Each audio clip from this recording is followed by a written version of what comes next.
그게 충문에다 나오는 거예요. 그러니까 아주 무슨 뭐 예에 대한 어떤 고급 서적을 봐야 되느냐, 그게 아니고 이 충문이라고 하는 것은 가장 기본적인 겁니다.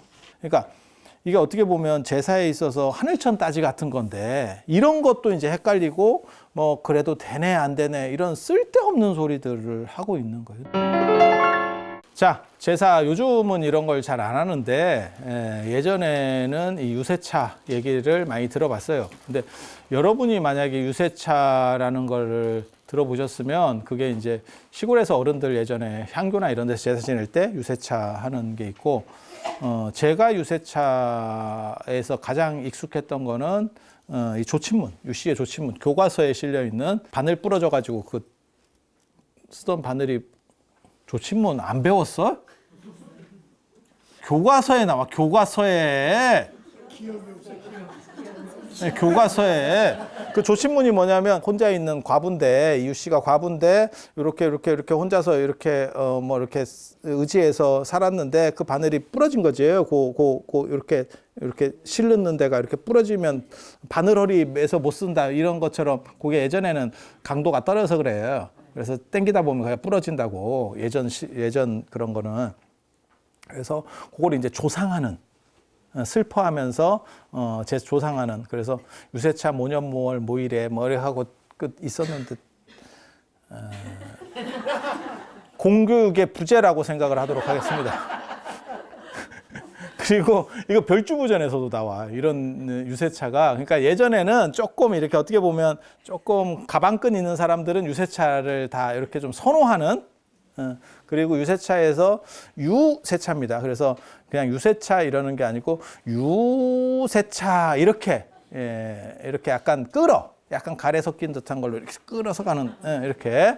그래서 유라고 하는 건 뭐냐? 이건 발어사예요. 그냥 이렇게 시작하는. 그 다음에 세차라고 하는 거는, 제가 여기 써놨잖아. 목성 기준. 하늘이요. 뭐 이런 거 지금 하는 거예요. 세차라고 하는 것은 연애 차례. 목성은 12년 주기로 한 번씩 태양을 돌아요. 우리는 1년 주기로 태양을 돌잖아, 지구는. 그래서 목성 기준으로 이렇게 세차, 이제 또 한 해가 간다, 이런 걸 해서 하는 거고, 유세차는 어떻게 보면 상투옥구입니다. 뭐 제문이라든지 뭐 이런 거 관련해서 다 상투옥구야. 그러니까 우리가 공자월, 맹자월 예전에 뭐 이런 식으로 하듯이 그냥 상투옥구야. 그거는 이제 공부하는 사람이 이렇게 뭘 외운다 할 때 우리가 공자왈, 맹자왈 뭐 이런 식 표현도 썼었잖아요. 그런 것처럼 유세차는 거의 상투옥구입니다. 그리고 연월일을 얘기해요. 연월일, 갑자년, 3월 신유 삭, 이렇게 하면 이제 3월 달에 그 간지를 얘기하는 거고, 그 다음에 초5일 그러면 또 일자에 대한 간지가 있거든요. 그래서 모년, 모월, 모일 이렇게 하는 거고, 그 다음에 효자 암흑에, 효자라고 하는 거는 바꿔 말하면 적장자입니다. 미안한 얘기인데 여자는 안 됩니다. 공식적으로는 그런 걸 상정을 하지 않았어. 그러니까 네가 뭔데 안 된다고 지금, 야, 시절이 어느 시절인데, 제 얘기를 하는 게 아니고요. 그들의 이야기를 하고 있는 겁니다. 그들의 이야기. 그래서 이제 적장자고요. 그 다음에 자기 이름. 내 이름이 있어야 그 다음에 우리 할아버지든 우리 아버님이든 관계성을 정립할 수가 있잖아요. 감소고라고 하는 거는 감히 제가 밝혀서 고합니다. 이렇게 제가 지금 이제 어른을 말씀드리겠습니다. 이렇게 자기를 이제 어떻게 보면 약간 낮추는, 어차피 뭐 자기 조상이니까 이렇게 낮추는 거죠. 현이라고 하는 거는 이제 돌아가신 분에 대한 높임말이고, 고라고 하는 거는 아버지. 여기 제가 써놨잖아. 어머니는 현비 유인이라고 하는 거고, 할아버지는 현조고, 현증조고, 뭐 이렇게 올리면 돼요. 그 다음에 할머니는 현조비 유인. 뭐 같은 룰로다가 움직인다라고 보시면 돼요. 그래서 앞에다 현자를 붙이는 거고, 이름은 그냥 써놓지 부르지는 않습니다. 함부로 부르는 거 아닙니다. 예전에 그걸 피휘라고 해요. 그래서 제가 그런 얘기 하잖아요. 아버님 이름을 모르는 사람은 없지만 아버님 이름을 부르는 사람도 없다. 그리고 어거지로 부를 때는 윗자는 뭐, 아랫자는 뭐 해서 이름을 뽀개고 있다. 왜? 그렇게 이름 부르는 게 싸가지가 없는 행동이다. 그리고 친구끼리도 이름 안 불러. 자나 호를 부르지. 그러니까 이렇게 부르는 게 아니고 율곡 자네가 뭐 이런 식으로 부르는 거죠. 그래서 제가 전에 드라마 볼 때 굉장히 놀랐던 게 드라마 제목이 이산이야. 임금 이름 그렇게 불렀다가 죽습니다. 집안 도륙난다, 도륙나. 근데 뭐 사나 이렇게 야 그거 말 같지도 않은 있을 수 없는 행동이에요. 우리는 경명문화라고 해서 이름을 신성하게 여겨요. 그래서 이름 자체를 부르지 않습니다.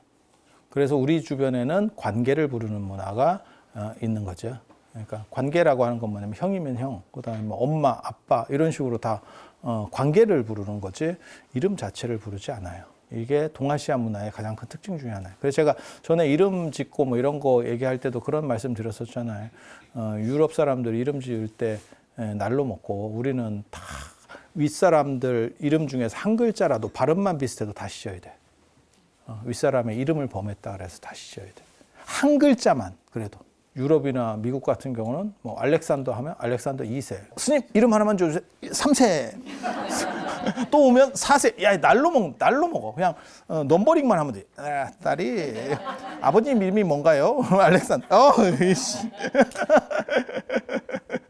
야 이거 뭐 날로. 아니 그렇잖아.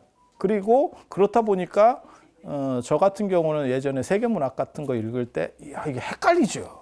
아니 그런 경우 없었어요?